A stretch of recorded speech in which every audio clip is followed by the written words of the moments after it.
जय हिंद। देखिए, कल हमारे गृह मंत्री और बीजेपी के जो है प्रखर कह सकते हैं कि वक्ता नेता श्री अमित भाई शाह जी बहुत ही अच्छा कह रहे थे कि 4 ऐसे नासूर हैं, जख्म हैं जो कि इस पूरे के पूरे लोकतंत्र और पूरे के पूरे इस देश को जो है ग्रसित कर लिया है। और वो 4 ऐसे नासूर क्या हैं? तो आप लोग को भी लगता होगा कि ऐसे कौन से ऐसे वो जख्म हैं, वो जो घाव हैं जो पूरे के पूरे इस लोकतंत्र के लिए जो है खतरा उत्पन्न करते रहता है या फिर खतरा जो है इससे होता है। तो सबसे पहला है ना, कह सकते हो कि आप देखोगे कि अब तक जितनी भी पॉलिटिकल पार्टी रही है, मैं बिहार और पूरी सेंट्रल लेवल पे भी एग्जांपल दूंगा कांग्रेस की, और स्टेट लेवल पे मैं अपने स्टेट बिहार की देखूंगी जैसे आरजेडी की। तो इन 2 एग्जाम्पल से आप समझ सकते हैं किस प्रकार से पहला जो सबसे बड़ा नासूर जो है चीज़ है कि जो कि लोकतंत्र में बाधा उत्पन्न करता है, उन्होंने कहा है परिवारवाद। परिवारवाद की राजनीति जो है ना, कहा जाए लोकतंत्र बनाया ही इसलिए गया था, हमने डेमोक्रेसी को इसलिए ही लाया और राजशाही परंपरा को खत्म किया कि यहाँ कोई भी जो है नेता, मंत्री और प्रधानमंत्री बन सकता है। यहाँ अब किसी की बपौती नहीं चलेगी, किसी की एक प्रकार से कह सकते तो राजशाही परंपरा नहीं होगा कि उत्तराधिकारी तय किए जाएंगे, राजा का बेटा ही राजा बनेगा, जी नहीं। तो फिर वो राजशाही परंपरा हो गई।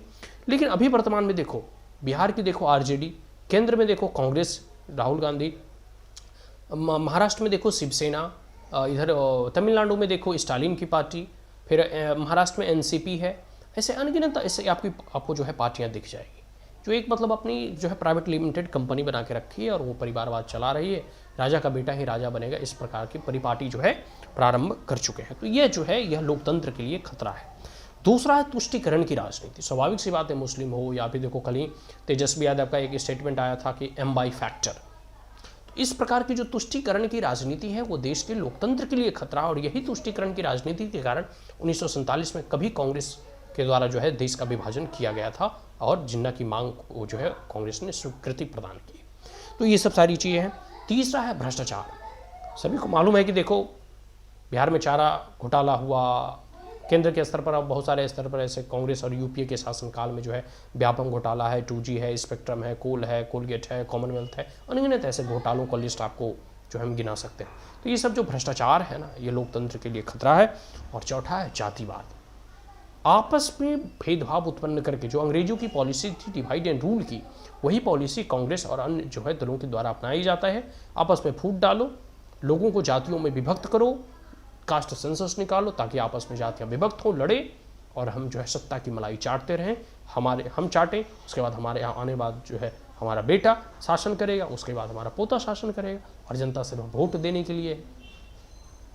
अब जो है राजा के कोख से राजा पैदा नहीं होगा। अब इस लोकतंत्र में जो है एक सामान्य घर का लड़का भी, एक सामान्य परिवार से जन्म लिए हुए लड़का भी प्रधानमंत्री बनने की कुवत रखेगा, एक चाय बेचने वाला भी देश चलाने वाला बनेगा।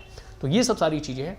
तो कैसे जो है जिस प्रकार से अमित भाई शाह ने इन सब जब चीज़ों को कहा है, तो स्वाभाविक सी बात है उन्होंने कुछ चीज़ों को देखते हुए, मूल्यांकन करते हुए कहा था कि ये 4 ऐसी चीज़ें हैं जो देश की उन्नति और प्रगति और लोकतंत्र के लिए नासूर बना है, एक जख्म है जिसे अब हटाना है।